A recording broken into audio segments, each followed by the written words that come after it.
Hello, dear students. I hope you are enjoying these podcast lectures and listening to them every day. In today's session, we shall discuss the concept of free consent. This is covered in section 15 to 22. The definitions are very important. You need to know the definition of coercion, undue influence, fraud, misrepresentation, and mistake. Please learn the definitions properly, and the section numbers from this unit are also important. So let us revise free consent. You are listening to Law Ka Audionama by CA Preeti Agarwal, Simplifying Law. Hello, my dear students. Welcome to another episode of Law Ka Audionama with me, CA Preeti Agarwal. These audio revision lectures are made specially to help you learn the provisions of law. In today's session, we are going to discuss another essential element of a valid contract, free consent. So, up till now, we have discussed offer, acceptance, consideration, capacity of the parties. Now, the next element that we are going to discuss is free consent. Students, just keep listening to these lectures multiple times, and I can guarantee you will be able to recall each and every provision in the exam. Just trust me. Also, go through our booster videos, section number discussion, etc. Okay, come on, let's get started. So, consent is defined under section 13 and free consent is defined under section 14. What is the meaning of consent? As per section 13, consent means when two or more persons agree upon the same thing in the same sense. The Latin phrase is consensus ad idem. So when two or more persons they agree upon the same thing in the same sense, they have consented. This is covered in section 13. The Latin phrase is consensus ad idem. When there is no consent, there is no contract. And this consent must be free consent. So during my regular lectures, I had discussed that parties must agree upon the same thing in the same sense. Now, let's say, for example, that I want to sell my pen to you. I show you the pen and I say, do you want to buy it for 10 rupees? You say yes. So we are agreeing upon the same thing in the same sense. We have consented. It will be a valid contract. But what if every day I come to car in a Mercedes? Okay, I come to class in a Mercedes car. Okay, I come to class in a Mercedes car. One day I announced I want to sell my car for rupees 1 lakh. Anyone who's interested in buying, please bring the money and the car is yours. Everyone was interested. But the student who bought the money first, I gave him the keys and I said the car is parked outside. He went running and he saw Maruti 800. Now I have two cars. One is Mercedes, another is Maruti 800. When I announced in the class, I said I want to sell my car. Which car? I did not specify. So here have we consented? No, we are not agreeing upon the same thing in the same sense. I had the Maruti 800 in mind, whereas you had Mercedes. We are not agreeing upon the same thing in the same sense. We have not consented. And law also says that this consent must be obtained freely. There must be free consent. Nobody has forced me to enter into contract. I have given my consent out of my own free will, free desire. Consent is not free when it is caused by coercion, section 15, undue influence, section 16, fraud, section 17, misrepresentation, section 18, and mistake, section 20. So consent is not free if it is caused by coercion, section 15, undue influence, section 16, fraud, section 17, misrepresentation, section 18, and mistake, section 20. You have to learn it in this sequence only because of the list, that is the section numbers. It is in this sequence, so it is better that you study the sections in this sequence only so that you're able to remember the section number. Once again, now close your eyes and say it along with me. Coercion, section 15, undue influence, section 16, fraud, section 17, misrepresentation, section 18, mistake, section 20. Once again, close your eyes and say. Now, you try it on your own, okay? I will wait. You say it on your own. I'll not prompt you. Come on, start. Close your eyes and say.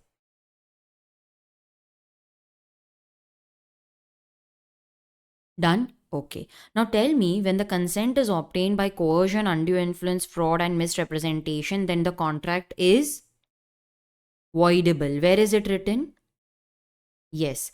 For coercion, coercion, fraud, and misrepresentation, contract is voidable. This is covered under section 19. And the undue influence, yes, undue influence, that is included in undue influence is included in section 19A. Okay. What about mistake? Mistake is void. Yes, very good. Mistake is void. Next, we have coercion, section 15. We will discuss this in detail. Now, coercion definition is very important. Students, please note that this is one unit from which they ask definitions.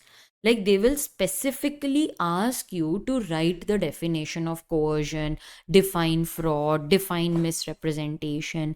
So these are the three most popular definitions. They may ask you to define undue influence also, but majorly questions have been asked on coercion, undue influence, coercion, fraud, and misrepresentation. So if the question only will specifically tell you to define coercion, and then they will give you either a theory question. After that, they will say write the essentials or write the effect of coercion, or they may frame a case based question. So it will come like a combination. You will be asked to write the definition as well as the answer the case study question. So coercion, section 15. Now, definition of coercion is something that you need to learn. So I have divided it into, various steps. Like, it is not written like this in the act. You will not find the definition written like this. This I have written so that it is easy for us to learn. Now, what is the meaning of coercion? Coercion means, you have to remember the definition as it is, okay?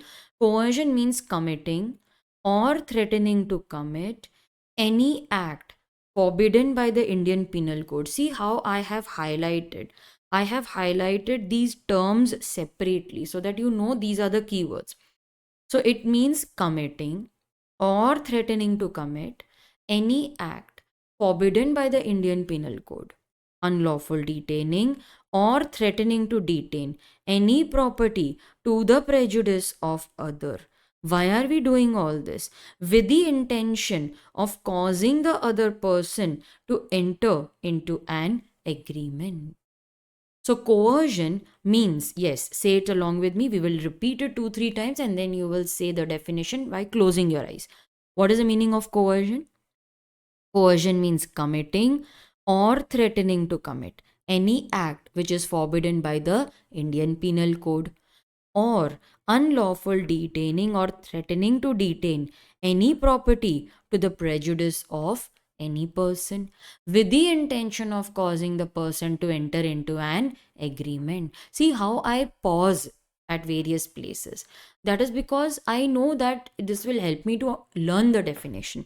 So, what is coercion? Coercion means committing or threatening to commit any act forbidden by the Indian Penal Code, unlawful detaining or threatening to detain any property to the prejudice of any person, with the intention of causing the person to enter into an agreement. One last time. Coercion means committing or threatening to commit any act forbidden by the Indian Penal Code, or unlawful detaining or threatening to detain any property to the prejudice of any person, with the intention of causing any person to enter into an agreement. Now close your eyes and repeat, and then you will say it on your own. Close your eyes, okay? Now try to recall. Coercion means committing or threatening to commit any act forbidden by the Indian Penal Code, or unlawful detaining or threatening to detain any property to the prejudice of any person, with the intention of causing any person to enter into an agreement. Okay, now close your eyes and now you say it on your own. I will wait.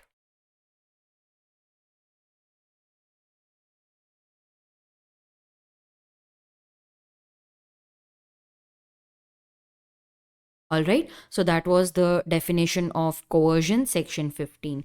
Now, what does this sentence mean? Contract can be enforced by the party coerced, but not by the party using coercion. What does it mean? See, the contract is voidable. It is voidable at whose option? At the option of aggrieved party. Yes, option of aggrieved party. But not at the option of the other party, any party who's using coercion. So contract can be enforced by the party coerced. Who is this party coerced?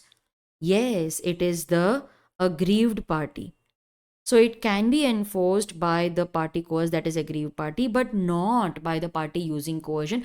The contract is voidable at the option of aggrieved party, but this option is not available with the other party. Threat to commit suicide, or sorry, that it's not, that is given later. Let us discuss this in detail.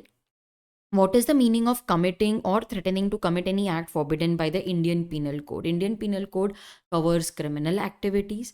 So threatening at gunpoint, threatening to kill, all these are acts which are forbidden by the Indian Penal Code. Unlawful detaining or threatening to detain property to the prejudice of the other person means property belonging to the other person. What is the meaning of prejudice of the other person? It means belonging to the other person. So you are either committing or you're threatening to commit some act which is forbidden by the Indian Penal Code. You're committing, it means you are actually kidnapping, you are actually beating the person, or threatening to commit, you are threatening at gunpoint, I will kill you if you don't sell me your house. Unlawful detaining or threatening to detain, you have either detained or you're threatening to detain what? Property belonging to the other person. To the prejudice means belonging to the other person. Now, agent, okay, I'm discussing the second example here. Agent is detaining the books of the principal and he's threatening that you release me from the debts, otherwise I will not give you your books of accounts. So let us assume that the agent has spent all the money that was collected for the principal. So agent sold some goods and he spent all the money. Now he's threatening the principal that if you don't free me of the debt, I will detain your books, I will burn your books. This is coercion. There is a case law which is mentioned over here. Let us go through that case also. Name is not important, but yes, facts can be asked as a question. Relatives, they force a Hindu widow to adopt a boy. They are saying that now your husband is dead, you don't have any child, you adopt this boy, otherwise we will detain your husband's dead body. Now, detaining the husband's dead body, this amounts to coercion. Why? Because dead body is property belonging to the widow. You are detaining the property belonging to the other person. This amounts to coercion. Now, the widow, if she wants to cremate her husband's property, then she will have to adopt the boy. So she was coerced into adopting that boy. Her consent was not free. Later on, she can go to the court, she can prove that I was forced to do so, and yes, in this case also she went and the adoption was set aside. So her consent was not free consent, therefore the adoption was set aside. The act constituting coercion may proceed from any person and it may be directed against any person, even a stranger. I want the presence of coercion in the contract. It may proceed, it may come from any person, it may be directed against any person, even a stranger. But there is coercion, the contract is caused as a result of coercion. That is enough. That is enough to make the contract voidable. Now, C wants the house of B. So he asks A, the local don, to threaten B. Now, A is threatening to kill B. Are you getting me? C wants the house of B, but he is not threatening. He is asking the don to threaten. You threaten him. So the don threatens B. Now, in this case, the contract for the house will be between C and B, but the coercion is proceeding from Don third person. We are not concerned. It's okay. The contract is caused as a result of coercion. The consent is obtained as a result of coercion. Contract is voidable. X wants the house of Y, so he tells Y, sell me your house or I will kill your son. So you are threatening to kill Y's son. The coercion is proceeding against the son, some third party to the contract. But because of that, Y is coerced, no? So the contract between X and Y is voidable on the grounds of coercion. Although the coercion is towards the son who is stranger to contract, but yes, again the contract will be voidable. Effect of threat to commit suicide amounts to coercion because you're causing some physical damage. What is the effect of coercion? This is asked as a theory question. So, up till now, whatever I discussed was just the definition and the explanation of that definition. But now we are going to study the effects of coercion. You already know that. What are the keywords? Coercion will make the contract voidable at whose option? At the option of the party whose consent was so obtained. Can I say the contract is voidable at the option of aggrieved party? Yes, the contract is voidable at the option of aggrieved party. It means the aggrieved party may either rescind, that is, cancel the contract, or confirm it. This is what is the meaning of coercion, that is the effect of voidable contract. What happens in a voidable contract? Tell me, what happens in a voidable contract? In a voidable contract, the aggrieved party has two options, and these options are available only with the aggrieved party and not the other party causing coercion. So, in case of voidable contract, the party has two options: keep quiet, treat the contract as valid, or we can go to the court, we can cancel the contract. What is a better word for cancellation? Yes, we can rescind the contract. There was another word which I had mentioned. Correct. It was repudiate. What about the benefit? That benefit will be restored. Okay. Benefit shall be restored. Where is this restoration covered? It is covered under section 64. Section 65 covers restoration of benefit in case of void contract. But we are discussing voidable contract. Okay. So in case of void contract, section 65. So here, see how you will learn these points. Contract is voidable. Then what is the effect of voidable? Party can either rescind the contract or affirm the contract, that is treated as valid. If the party has received some benefit, you will have to restore the benefit to the person from whom you received. This is covered under section 64. Who will prove that coercion was used? The burden of proof lies on the person who is setting aside the contract. It means the burden lies on the aggrieved party. Yes, the burden lies on the aggrieved party. So it is very easy to remember. Just link the points. Let us go through it once again. I have already highlighted the keywords for you, but how will you learn? The contract is voidable at the option of the aggrieved party. Voidable means that aggrieved party can either rescind the contract or he can treat the contract as valid. If you cancel the contract, you will have to restore the benefit. The burden of proof lies on the aggrieved party. He will have to show that coercion was used, and that is why I am cancelling the contract. Next, we have the concept of undue influence. Students, if you feel that you need to go through the concept again, you can go and rewind the video anytime that you want. These have unlimited views. So rewind and you can listen to me again. Okay. Now, undue influence covered under section 16. Undue influence means that where the relation subsisting means existing. Okay.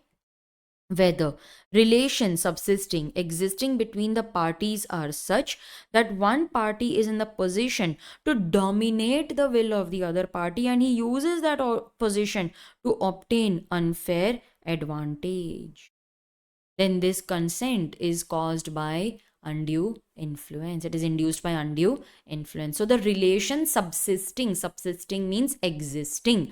The relation subsisting between the parties is such that one person is in a position to dominate the will. Will means wish or desire. He is in the position to dominate the wish or the desire of the other person, and he uses that position to obtain unfair advantage, then the consent is induced by undue influence. There are certain relations wherein we presume, there is a presumption.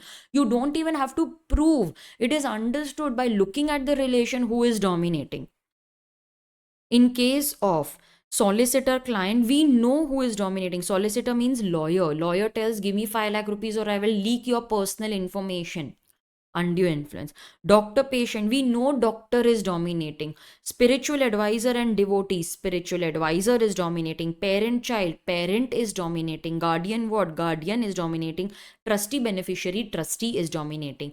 So you can, easily find out who is dominating just by looking at the relation. So we presume, there is a presumption that the contract is caused by undue influence. Okay, there is presence. There can be undue influence. You don't have to show who is dominating. Now, this also can be asked as a theory question. Okay, this can be asked as a theory question. Now, undue influence is presumed to exist in the above cases. There is a presumption. Now, how will you show that one person is in the dominating position? A person is deemed to be in a position to dominate the will of the other in these 3 circumstances. Okay? So you are deemed to be in a position to dominate the will of the other in these 3 circumstances. So how will I know that the person is dominating? Where he holds real or apparent authority over the other. What is real authority? Real means actual authority. Apparent means there is some kind of colored authority.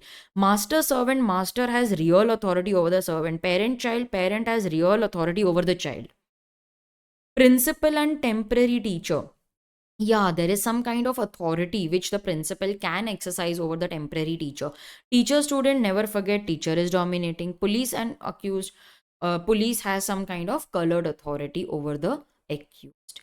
Where one party stands in a fiduciary relation with the other. What is the meaning of fiduciary relation? It means relation of trust and confidence. See, there is trust, there is confidence. That is why we were influenced, no?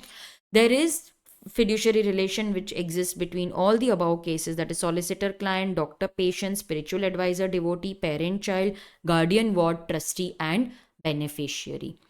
But there are certain relations wherein there is no presumption of undue influence. We don't assume that there is undue influence. Like husband wife, we don't know who is dominating. Sometimes husband may dominate, sometimes wife may be dominating. But wife other than parda nashin. Okay, in case of parda nashin, there is presumption of undue influence. Okay, that we will study in some time. There is presumption of undue influence in case of parda nashin. Other than parda nashin, we don't know whether wife can be dominated or not. So sometimes husband may dominate, sometimes wife may be dominating.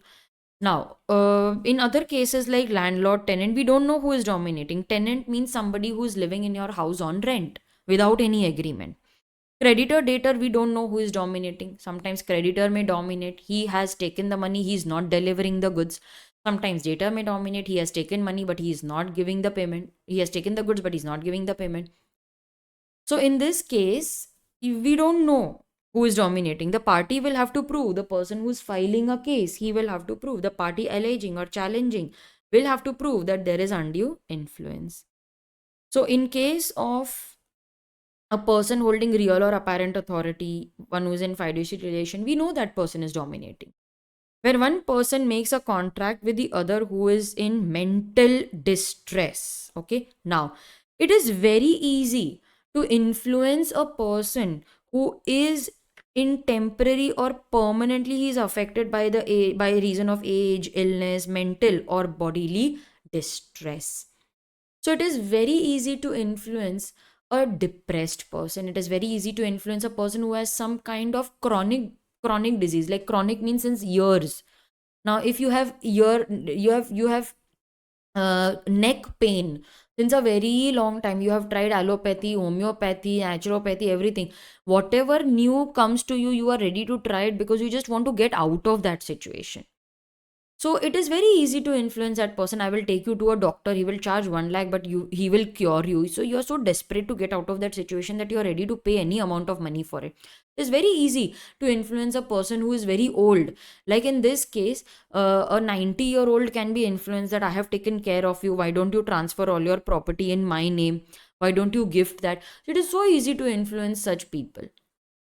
So there is presumption. Okay. Now, what is the contract with Parda Nashin woman? See, Parda means barrier. She is an uneducated woman. She is illiterate, totally dependent on her husband. She basically lives in isolation, privacy, seclusion, doesn't interact with outside world. So there is a presumption that such person can be influenced. She can avoid the contract saying that facts were not properly communicated, I did not understand the facts. The other party will have to prove, the burden lies on the other party. No, no, no, no, all the terms were fully disclosed and explained to her, she understood them, there is no influence, she fully and freely consented, there is no undue influence. That other party will have to prove that there was no influence. Okay, so we go with a presumption that such ladies can be influenced. Now this protection will also extend to illiterate and ignorant ladies who are equally exposed to the danger of an unfair deal. What is most important for us to remember, if a short note is asked on this, they can ask you a short note like what is the status of a contract with Parda Nashin woman, what is the effect. So you will have to write that a woman who observes, what are my keywords, complete seclusion. If you're not able to learn the word seclusion, you will write the word privacy or isolation. She has no contact with people outside her own family. The woman is presumed to be influenced, induced by undue influence. She can avoid the contract. Okay, you can also highlight this. She can avoid the contract on the grounds of undue influence. The other party will have to prove that no, no, no, there was no influence, because we are going with the presumption. The other party will have to prove that no, no, no, all the terms were fully disclosed and explained to her. She understood the terms. She freely consented to the terms. So the other party will have to prove that there was no undue influence. This will also extend to such persons. Burden of proof. Now, transaction appears to be reasonable. Okay, if that transaction appears to be reasonable, then the weaker party will have to prove no, no, no, it only appears to be reasonable. He's actually taking a lot of advantage. Like money lender, he gave loan or 20% to a farmer. Okay, whereas the prevailing interest was 15 to 18%, it looks very reasonable. Like in the market, you're getting for 18%, he's giving you at 20%. It's not that high, no? But in this case, the weaker party will have to prove, the farmer will have to prove, no, no, no, no, he's taking undue advantage. He's not just giving me at 20%, but he's also taking a lot of security from me, and he's also taking some other money from me. That weaker party will have to prove that there was some advantage.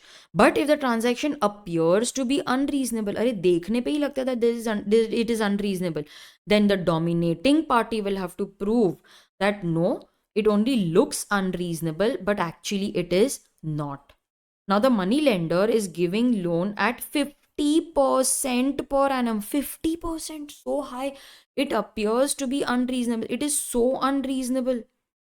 Then in this case, the dominating party will have to prove, no, no, no, no, it only appears unreasonable, but there is no undue influence. This is his fifth loan. He has not given me any prior security. So that is why it is at such high rate of interest. All right. So that was undue influence. Let us proceed and discuss fraud. See, in case of fraud, there is false representation of facts. It is made willfully with the intention to cheat or deceive the other party. So these are my keywords. This is how I will learn the definition. So there is false representation of fact. Okay, I am giving false facts. I am also doing it knowingly. Why? With the intention to cheat or to deceive the other party. So there is false representation of facts. Learn it. Come on. There is false representation of facts made willfully with the intention to cheat or to deceive the other party. Once again, there is false representation of facts made willfully, with the intention to cheat or to deceive the other party. This is not the definition, this is just the meaning. Now we will study the definition. Fraud means and includes the following acts: any act which is committed by the party to the contract, or with his connivance, support, or by his agent. So, what is fraud? Any such false representation, any such act which is done by the party to the contract, or with his connivance, support, planning, scheming, or the fraud may be by his agent. Why are we doing all this? What is our intention? With the intention to cheat or to deceive the other party or his agent, or to induce him to enter into a contract. My aim is to cheat, to deceive the other party or his agent, or to induce him to enter into a contract. Okay, so once again, what is fraud? Fraud means that it includes the act which is committed by the party to the contract, or with his connivance, planning, scheming, or it may be by his agent, with the intention to deceive the other party or his agent, or to induce him to enter into a contract. Once again, fraud means and includes. See, this is the meaning. What is included, that is given later. Fraud means and includes the act which is committed by the party to the contract, or with his connivance or support, or by his agent, with the intention to deceive the other party or his agent, or to induce him to enter into a contract. Now close your eyes and say it. Fraud means and includes the act which is committed by the party to the contract, or with his connivance or support, or by his agent, with the intention to deceive the other party or his agent, or to induce him to enter into a contract. Now, what are the acts which are included in fraud? Like, what is considered as fraud? We are suggesting a fact which is not true by one who does not believe it to be true. In simple words, we are suggesting facts which are false, and we know what we are saying is false. In other words, the person is lying. Person is suggesting some fact which is false, and he knows what he is saying is false. Person is representing false facts intentionally. Person is representing false facts intentionally. Okay, next, there is some active concealment of fact by one having knowledge or belief of the fact. Now, students, please note over here, mere concealment is not fraud. Okay, I have mentioned it in my textbook. Mere concealment is not fraud because no seller will point out the defect in the goods. Buyer must check the goods before buying. Buyer beware. So, mere concealment is not fraud. It is better that we write it also separately. Mere concealment is not fraud. No seller will point out the defects in his goods. Buyer must check the goods before buying. Buyer beware.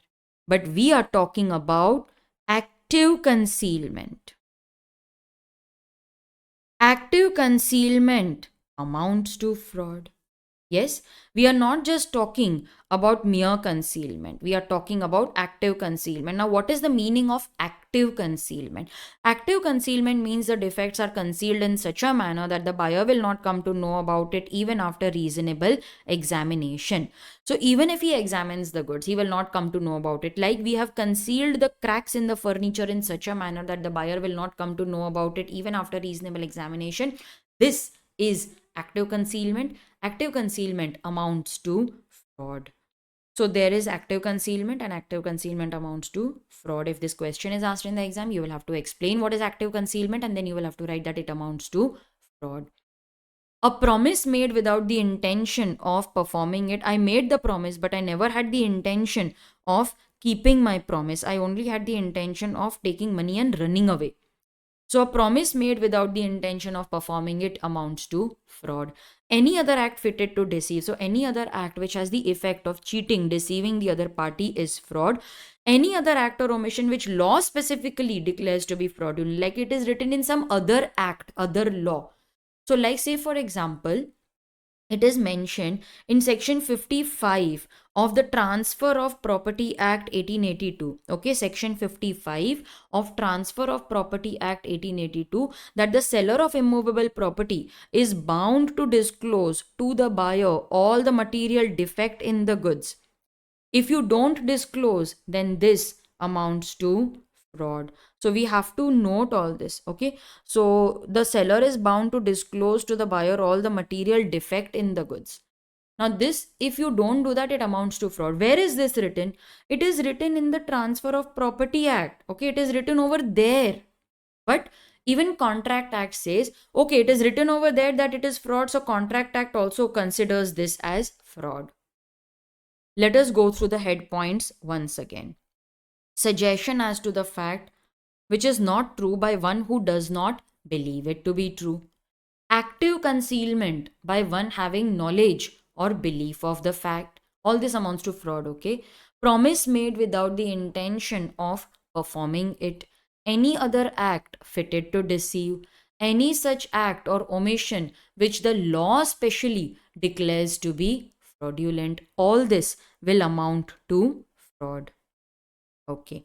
Now, what are the essential elements of fraud? See, fraud must be committed by the party to the contract. False information must be given by the party to the contract, and it must be given to the other party. So, fraud must be committed upon the party to the contract or his agent. So, fraud must be committed by the party to the contract upon the party to the contract. Any false information given to stranger will not affect the validity of the contract. So any false information given to a stranger will not affect the validity of the contract. Now the directors have given false information in the prospectus.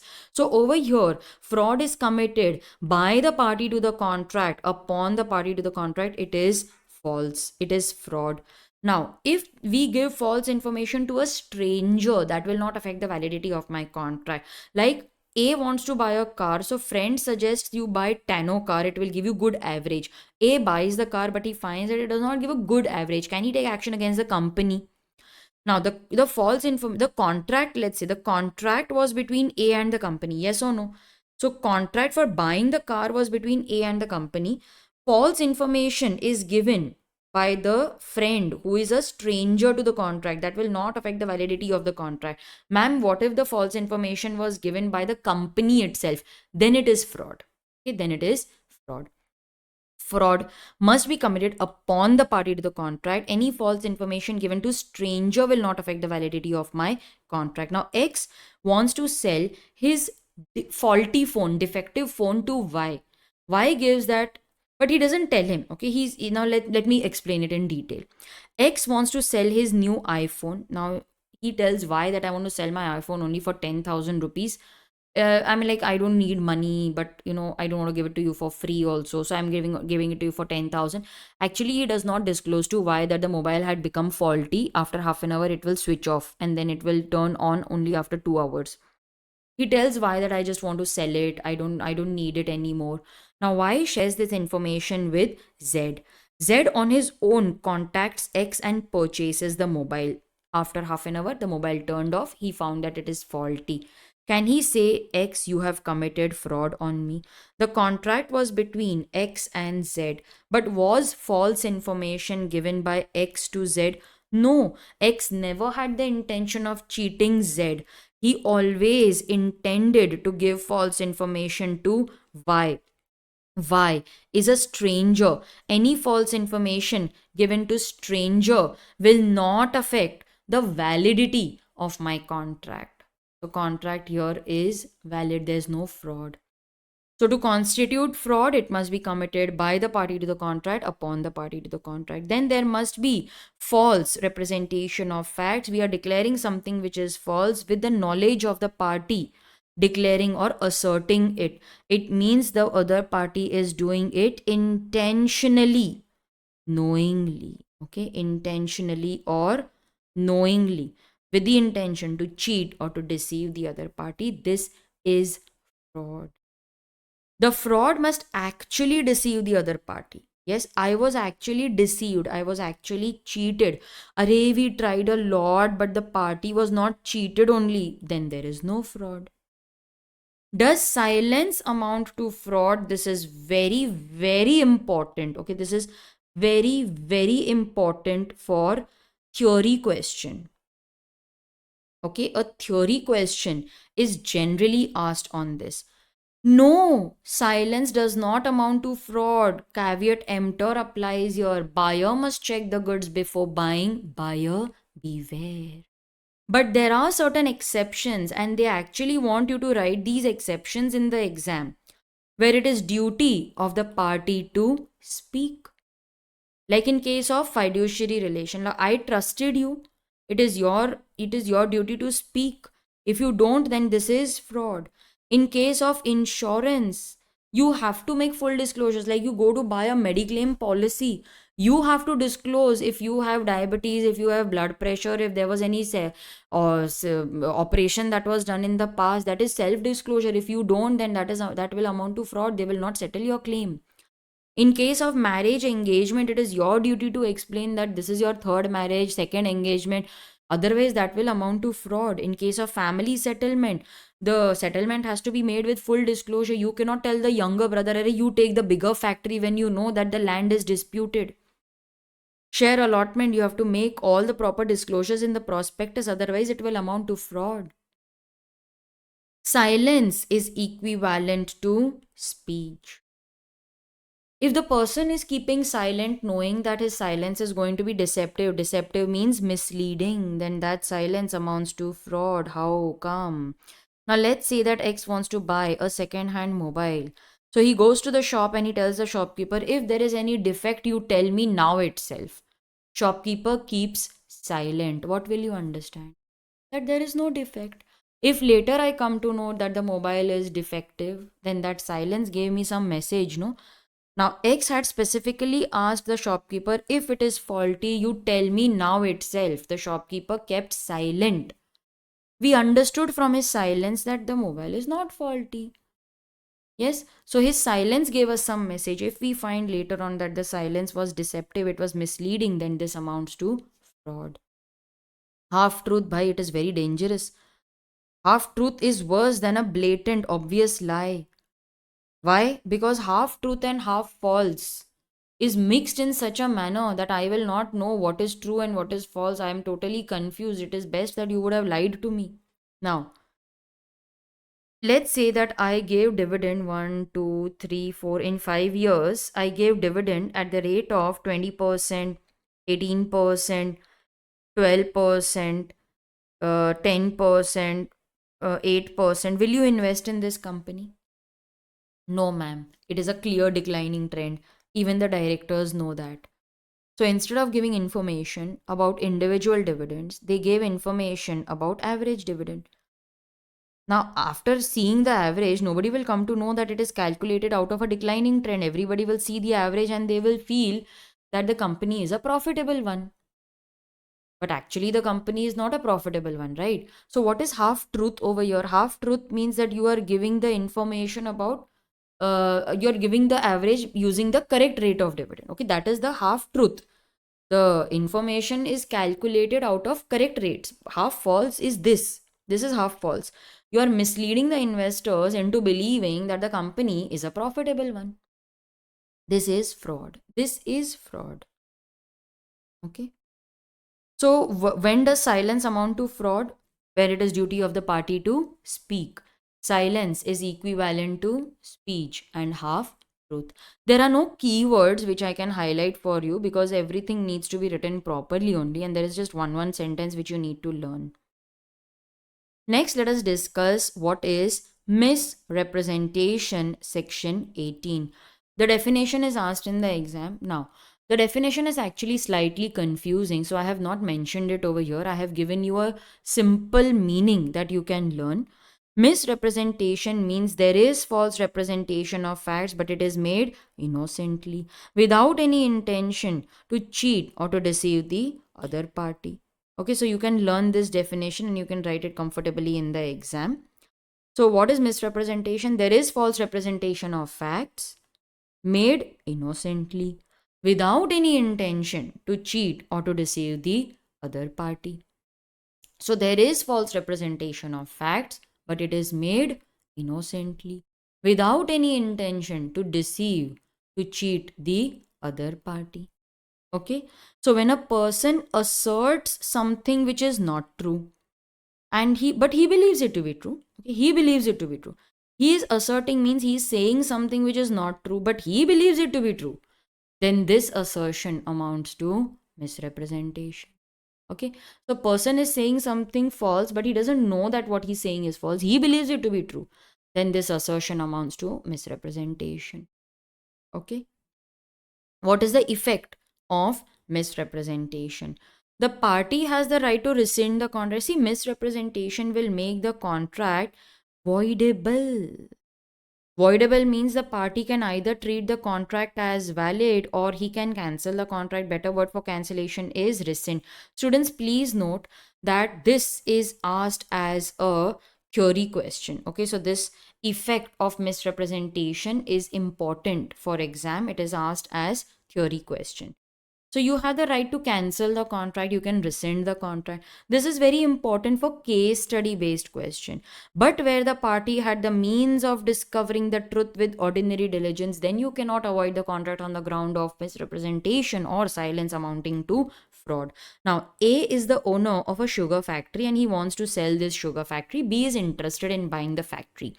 B asks him how much sugar can be manufactured. So A leads him to believe that 750 tons can be manufactured. B says, okay, I want to examine the books of accounts. He examines the books of accounts and he says, okay, everything is fine, and he purchases the sugar factory. Later, he comes to know that the sugar factory was capable of making only 500 tons and not 750 tons. He is saying, A, that you have misrepresented the facts. Is it misrepresentation? No. B had examined the books of accounts. He had gone through the books of accounts. This is not misrepresentation.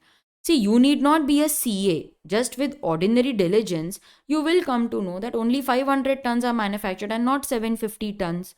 So, when the party had the means of discovering the truth with ordinary diligence, then you cannot say that the facts were misrepresented. Okay. So you have the right to cancel, but here you don't have the right to cancel because you could have found out the misrepresentation by using ordinary diligence. Right to insist upon performance, you can say that, okay, I'm not canceling the contract, I am just treating it as valid, but now you perform the promise. So in my lectures I had explained to you that A had promised to give sugar less sweets to B. Now sugar less means sugar free. Okay, but by mistake he gave sweets containing less sugar. What was the example? Do you remember that example? A was the owner of a sweets mart. Okay, he was the owner of a sweets shop. B comes to him and tells him, I want sugarless sweets. Now A doesn't know English. He thought sugarless means less sugar. So he gave sweets containing less sugar, but actual meaning of sugarless is sugar free. Now B had acute diabetes. So he consumed the sweets and he fell ill. Now he has decided not to cancel the contract. He says, okay, I'm a very kind-hearted person. I will not cancel the contract. But now you actually give me sugarless sweets. So he can insist upon performance. So what are the two effects? You can either cancel the contract or you can insist upon performance and treat the contract as valid. Last, we have mistake. Okay, I have a small note for it. Mistake firstly means an erroneous belief concerning something. So we are mistaken regarding the facts or the law. Okay, now erroneous belief concerning something. So go through this chart. See, mistake means an erroneous belief concerning something. Mistake may be either mistake of fact or mistake of law. Mistake of fact may be either bilateral mistake or unilateral mistake. Bilateral mistake, section 20. Unilateral mistake, section 22. Ma'am, what is section 21? It is mistake of law. So, mistake may be either mistake of fact or mistake of law. Mistake of fact may be either bilateral mistake or unilateral mistake. Bilateral mistake, section 20.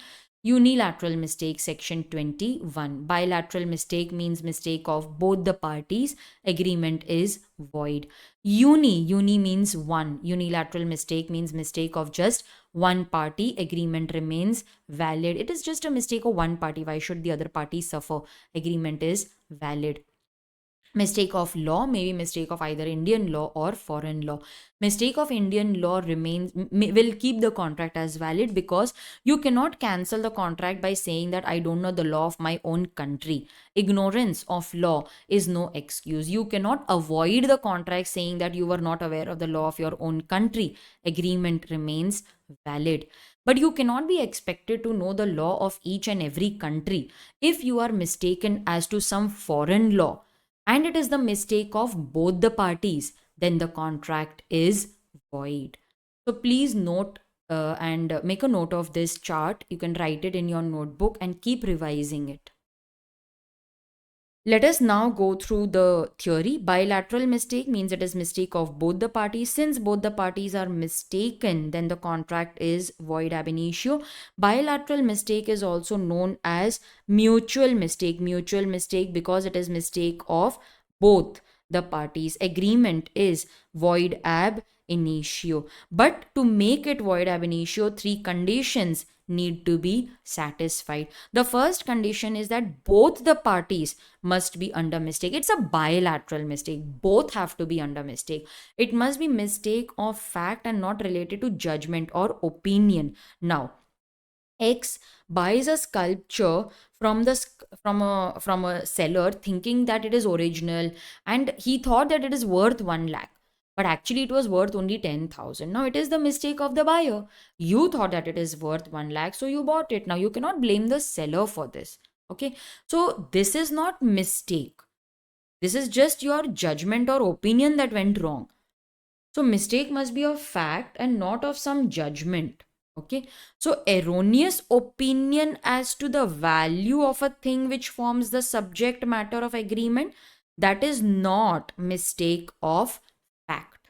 Okay, that is not mistake of fact. You're just mistaken as to some opinion, okay, as to some subject matter. That is not mistake of fact.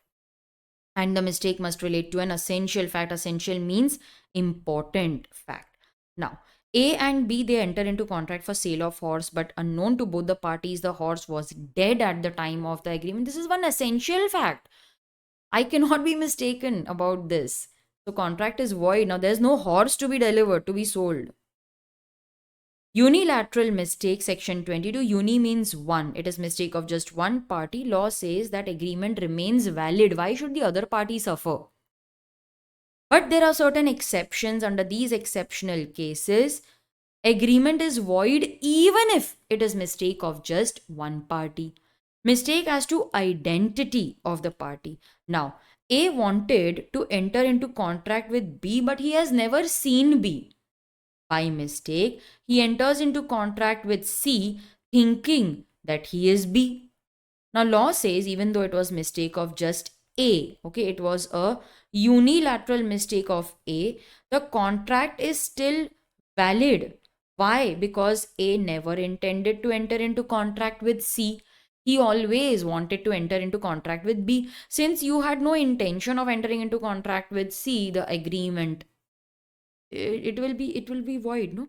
So unilateral mistake, generally it is valid, but here, because you never had the intention of entering into contract with C, you always wanted to enter into contract with B, even though it is mistake of just one party, the contract will become void. There is a case over here, Lake versus Simmons. Okay, a woman falsely representing herself to be the wife of a baron. Baron means very rich person. She says, I am the wife of Mr. Mukesh Ambani. I want to buy these two necklaces. Now, the jeweler didn't want to refuse her. So he said, no, sorry, she wanted to buy a necklace. So she said, I want to see various necklaces. So he showed her various necklaces and she selected two. See, she said, can I take it home for the approval of my husband? Now, jeweler didn't want to refuse. So he said, okay, take it. Now, she had not made any payment, but he didn't want to refuse such a rich person. Now, she turned out to be a fraud. In this case, law says, even though it was mistake of just the jeweler, contract is void because he never wanted to enter into contract with this woman. He always wanted to enter into contract with the wife of Mr. Mukesh Ambani. So even though it is mistake of just the jeweler, the contract is void. Then we have mistake as to the nature of contract. See, we are mistaken about the nature and character of the written document. So what are my keywords over here? Nature and character of the written document. Now, A is an illiterate person. His nephew comes and tells him that, will you be my guarantee? I want to take loan from the bank. So he says, okay, I will sign guarantee papers. But B actually places bill of exchange in front of him. Now, A ended up signing a bill of exchange thinking that he is signing a guarantee. Now, what is the difference in these two documents? Oh, there is a lot of difference. In guarantee, you may have to pay if B defaults. But in bill of exchange, you will have to pay. It is compulsory. You will have to pay. So there is mistake as to the nature of document. Agreement is void. Even though it is mistake of just the uncle, agreement is void. Next we have mistake of law section 21. Now this may be mistake of Indian law or mistake of foreign law. Ignorance of law is no excuse. You are expected to know law of your own country, therefore the contract is not voidable. So the contract remains valid because you are expected to know the law of your own country, but you are not expected to know the law of each and every country. So if the contract relates to some foreign law, if there is mistake of foreign law, then the contract is void. If both the parties are mistaken, this is considered to be very similar to mistake of fact. So contract is void if both the parties are under mistake. What happens when only one party is under mistake? That is not mentioned over here. That depends on the facts of the case. So students, with this we come to an end of the chapter on free consent. We discussed coercion, undue influence, fraud, misrepresentation, and mistake. You can go through this once again if you want. You can just go through the text and try to memorize the provision. And I would really appreciate if you do that so that you are able to learn now itself. Students, you can after this solve the questions from my compiler. My compiler is a compilation of all the past exam questions, study material, RTP, MTP questions arranged unit wise. All the answers are given in proper format like provisions, facts, analysis, and conclusion. These markings which you can see, they are a part of my regular lecture question answer discussion. So in my regular lectures, I discuss each and every question, and I also give important points. I highlight the questions which you need to refer one day before the exam, and I give notes in this manner. So here the answers are divided into provisions, facts, analysis, and conclusion. This compiler, this can be purchased from my website capreetyagarwal.com. All right, students. So this is all for today. In my next session, I will discuss the next part of this unit with you. That is unit 4C, void agreement. So I'll see you there. Bye bye. Thank you, dear students. Thank you for watching this episode till the end. Now you need to do 3 things. First, learn the concepts from my concept book. Second, practice all the questions based on free consent from my compiler. And third is share this podcast with someone who is struggling to learn law. Happy learning, guys, and stay with me to learn law like never before. You are listening to Law Ka Audionama by CA Preeti Agarwal, simplifying law.